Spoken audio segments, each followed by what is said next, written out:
Yeah, I've been due a pedal power upgrade. Welcome. I'm working with the folks at Velotric. They're sponsoring this video to chat a little bit more about cycling, urban mobility, your commute, and of course, how we can facilitate that with an electric bicycle. This is a topic I've been a little more interested in personally, as gas prices are nearing $7 a gallon in my neck of the woods. But seriously, this is also a personal journey of mine. I've been trying to reduce the number of short trips I take in my car, get a little more fresh air, get out and about a little bit more. I could always do with a little more exercise, even if an electric motor is kind of spoiling me. The folks at Velotric sent over this beauty. This is the Discover 1 electric bicycle. This is their high step model. They also have a step through frame version of this same bike. I know how a lot of folks can feel about sponsored videos, but the sponsorship here is to talk about mobility and commuting. All of my thoughts on this bike are my thoughts and really taking this thing out for a spin. I was an avid mountain biker when I was a kid, especially as a teenager, and this isn't totally out of the blue even for my YouTube career. I've been trying to cover a little bit more of this type of lifestyle product. The Discover 1 arrived at a great time to continue that conversation. It's a pretty hefty, full-size electric bike frame, and that obviously means it's gonna come in a pretty big box. Immediately, that's one of the funniest things about picking up a bike like this. In my brain, it would make sense. Maybe it would just be easier to go to a local bike shop.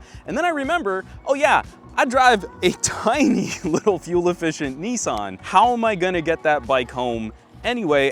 Literally shipping it to my door is the easier way to go about this, even though we also live in a pretty small condo. Thankfully, we did have like this little stretch of parking lot that no one really uses, and I was able to unpack everything and get the bike set up in that space. I took my time checking over everything. I even got this cute message from the folks at Velotric. Oh, by the way, this ships with this center column has to be adjusted and moved, and I maybe took it out for a ride with this inverted. I'm really glad they followed up on that. This was my first time assembling an e-road bike like this, so I really took my time, double and triple checked everything, and even took it on a couple shakedown rides just to make sure I had everything set up. A little longer than 2.5 hours to put it all together. I think you could easily cut down that time if you were a little more familiar with this kind of hardware, and especially like your workspace and what kind of tools you might have access to. The instructions were pretty clear, they were really straightforward, although there were a couple areas where I would maybe reorder some of their suggestions. Again, depending on your space, things like you might want to attach the kickstand first just to get other components on the bike. It makes it a little easier to prop that up. There's this great little headlamp that they include. They include a bunch of things like a bike bell, headlamp, all of your reflectors, everything's good to go. But when you're attaching the front fender, you attach that first, get the rest of the bike built, then come back to the headlamp and you've got to detach the fender to kind of get that assembled.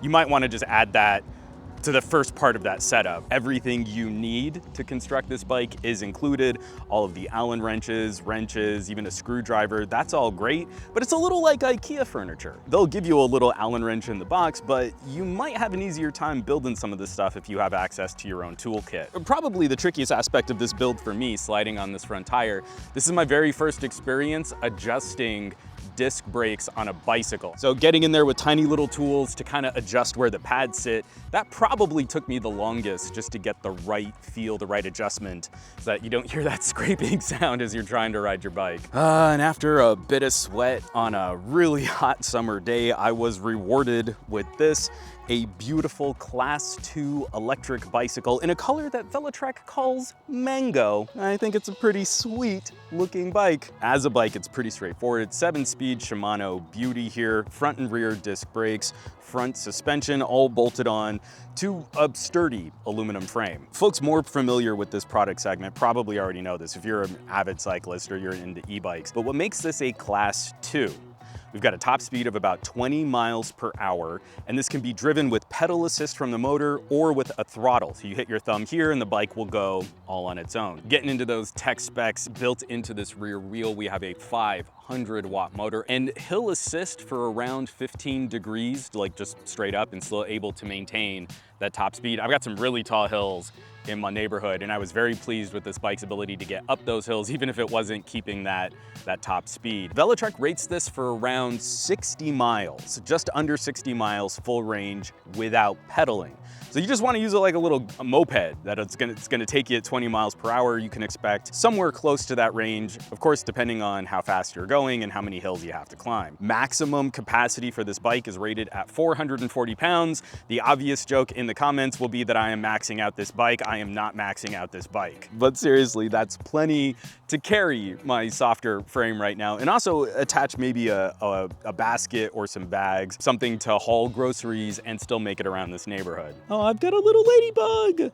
Marie's gonna be so happy. Ladybugs are my wife's spirit animal. The battery pack here is removable. That's really handy. There's a little key lock here on the side. That should be expected these days just to kind of help with the safety. And I really did like all the cable routing. Again, this ship's mostly constructed. You don't have to worry about threading through electrical cables. That's very appreciated, and especially for how clean it keeps the whole setup. You build yourself a bicycle, then you clamp on this little control interface here on the handlebars. It's a great sunlit, readable display. Gives you all of the information that you would need, not only how fast you're going, but the battery charge. You can also use it as a triptych, see your distance and how much power the motor is drawing as you're riding. Again, it's fun information to see, just like how much power does it take to get me and this bike up to 15 miles an hour in a reasonable distance in a reasonable period of time. And because I'm such a gadget nerd, it's always fun. There's like a hidden little USB port here so that you can charge a phone while you're out on a ride. I actually need to get a better clamp. I've been using these sort of makeshift clamps to keep my cameras on. I really need something proper to keep a phone up. I'll shop around for some fun accessories. Maybe that's gonna have to be part of my next video, is talking how to better gadgetify an e-bike. All right, all the setup, all the tech, that stuff really was nice. This was a really nice first impression, but I'm kind of on a mission. We live in a really loopy suburban area. It's one of my pet peeves. I love where we live. It's nice, it's quiet, it's cozy, and we live really close to shops. I mean, cute little locally owned businesses and grocery stores. We live close as the crow flies, but any of you who also live out in the burbs understand that loopy roadway. I can't just go to a place. I've got to loop around a couple blocks to get out of my neighborhood, to get into a shop, to get into a parking lot, and then repeat that on the way back. It takes what would have been just a couple minutes walk into a couple minutes drive. And that's the absolute worst, least efficient way to operate an internal combustion engine vehicle. You're just burning extra gas, and you really don't get there that much faster. That's absolutely one of the misconceptions about bicycling. Like, oh, it's gonna take you so much longer to get in and get out. But when you factor all the time, getting into your car and finding a parking space and then doing your shopping and coming back, often I'm neck and neck on a bicycle getting around my neighborhood as I would be driving to places in my car. I'm not even trying to be that ambitious. I'm just trying to cut back, just trying to whittle back on the number of little 2-mile trips I take in my car. Back to the Discover One, this bike was a little heavier than I was expecting. I mean, the last little e-bike I took on a test drive was a really tiny folding commuter bike. I was not used to the sort of weight and where that weight feels. The kind of your center of gravity is thrown off if you're used to more traditional road bikes or mountain bikes. So I took this out to an empty parking lot. I'm teaching Lex how to ride a bike. She's getting pretty good, just kind of zipping around in circles and navigating like parking barriers and stuff. So the two of us, some daddy-daughter, learning and relearning how to ride a bike. I'm really glad I took that time just to get a feel for it, how you get onto the bike, how you get off, where you have to lean it, and then also if you're trying to take a sharper turn. I've taken this bike into the dirt. There was one time where I forgot to dial back on the motor and I just did not clear the road and ended up in the brush. There's a teeny little scratch right here where I totally had to bail on the bike. Please don't make my mistake. Take your time getting up to speed. We say things like, oh, it's as easy as riding a bike. You never forget how to ride a bike, but when you change some of the road feel, when you change how the bike handles, that takes a little time to acclimate yourself to. Now, one of the things I do want to point out, I'm out here in a park just so that I can shoot this and not hassle anyone around my neighborhood. I don't want to give off the impression that this is a good mountain biking solution. Even though the tires look a little chunkier than your traditional road bike tires, this is absolutely something that's built more for streets and roads, even into some slightly rougher patches of road. I wanted some fresh air in a wide open park, but even some of these paths, like there's some little dirt walking paths and some some horse riding paths, probably a little chunkier than you'd really want to run this bike hard. Big truck again. And there's a ton of like giant semi-construction happening right over there. Another quick thought just on the types of bikes. Velotric sells two versions of this. This is the high bar, and then there's also a step-through frame. Now, they rate this for a certain height. I would say, especially if you're built a little like me in terms of torso to leg ratio, if you're shorter than 5'6", I really wouldn't recommend grabbing this bar right here. I'm 5'7" and change, 5'8" dripping wet, and there are a few times where as I'm getting onto or off of this bike, I'm clearing this bar maybe a little closer than I would otherwise appreciate. If you're just a little shorter than I am, I'd highly recommend going step through, have a much easier time getting on and off this bike. My wife is a cute little petite 5'2".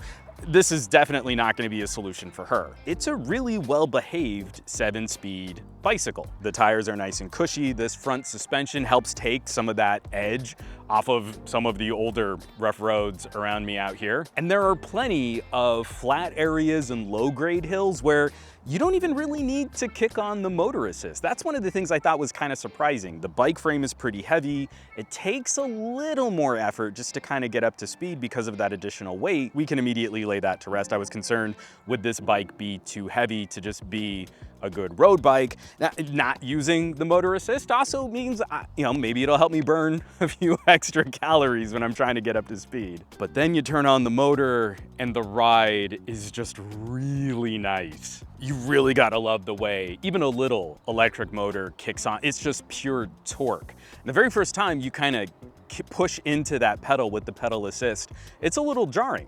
A 500-watt motor isn't going to be some class-leading super speedster kind of solution, but at 500 watts, that's even powerful enough to get, it only takes about a pedal rotation and a half to get you up near the maximum stage of each assist level that the bike offers. Level 1, that tops you out just over 8 miles an hour. And you wouldn't think, oh, 8 miles an hour, that's quick, I guess. But how quickly it gets you up to 8 miles an hour, it's a bit of a pull. And that is really exciting. It's jarring the first time you try it, and then you get a feel for it, and then you really like it. I was very pleased with this overall performance. I mentioned there are some really steep hills, higher than a 15% grade in my neighborhood. This bike couldn't keep its top speed getting me up those hills. It got me up those hills though. And adding just a little of my own muscle pedal power to the output of the motor, you're traveling at a decent clip. It's such a trip going up a steep grade at like 15 miles an hour, and you're exerting some effort to kind of keep up with the bike and to help give it a nudge, but the bike is pulling you up that hill at the same time. I would say Velotric's range estimates are pretty spot on for my short time riding it. I'm only taking it out on short little treks. So we're not going on massive road trips. We're not going on super long commutes. I can't tell you what that battery capacity looks like when you're trying to drain a bigger chunk of that battery all in one shot. Assuming that I'm kind of using it maybe about 4 to 6 miles a day. And of that riding, I'm not using the motor all by itself for that entire range, for that entire distance. I feel what I see in the readout here, a solid 2 weeks in between charges wouldn't be unreasonable. For the time that I've had it, just topping it off weekly has been more than sufficient to keep up with my level of activity. But I do need to get a better helmet. This is just one of the Target specials that I picked up for a scooter review. I need something proper. You're going 20 miles an hour on this bike, and if you eat it, I want something that's gonna do a better job of protecting my cranium. You have a motor, so this really isn't something that you want interacting with pedestrians. This is built to ride alongside cars and trucks. And then also using this a little bit more, I think I might invest in some mirrors, either for my helmet or for the handlebars. Just as you're going that quick and you've got like wind noise hitting your ears, I depend on that audio feedback so much for if another vehicle is coming up behind me and maybe I need to make a left-hand turn, being able to quickly assess my surroundings. I could use maybe an optical assist. Please pardon some of the scene changes. The sun's kind of chasing me here and I'm trying to keep my camera in the shade so I can keep shooting good-looking video without it overheating. The bike size isn't really an issue in operation, and like I said, it handles like just a nice chunky mountain bike, road bike e-bike kind of frame, but it does make security a slightly different conversation. I have a little folding lock that I've used with older bicycles, and getting it routed through a back tire around part of the frame, that was a little bit trickier than I was expecting it to be. I'm probably gonna have to invest in a much better, more robust chain lock because what I'd like to be able to do is get around the frame, then also maybe through the front tire as well. And this is just so chunky boy here in the middle, I'm not sure I can do that with a traditional U-lock or a folding lock. The battery's secured in there pretty well. I think you'd have to really kind of jam into this bike to try and get it out without the little key lock. But the thing I think is also gonna be kind of interesting, over time, if e-bikes become a more popular segment, what other little bits of electronics and cabling might be attractive to people just trying to rip things off of a bicycle? My use right now is really short trip, commute, grocery store. No one's been interested in trying to make off with my bike while I'm 10 minutes inside at a Trader Joe's out in the burbs. If you're depending on a bicycle for more regular commuting, your mileage will vary in terms of security. But at least it would be worth looking into sort of your local police department, and if there are any organizations or if there are any resources available. Bike theft is one of those, I believe, often unreported crimes. Even in a bike-friendly community like ours, it never really seems to generate much activity from the locals here. So it's totally worth seeing. Does your police department have any resources for recovering or even just for reporting this kind of theft? All right, I promise we're gonna start bringing this video home. But there's kind of a trend in tech reviewer videos. There's always that like, EV flex, right? Like, oh, I just bought this electric car. I'm gonna try and do something a little different with my channel. I promise you I'm not gonna get rid of phone reviews, but in talking about mobility, I'd like to add a slightly different flavor. My little channel flex is focusing on how do we get going? How do we reduce our use of fossil fuels and internal combustion engines? How do we get a little more exercise?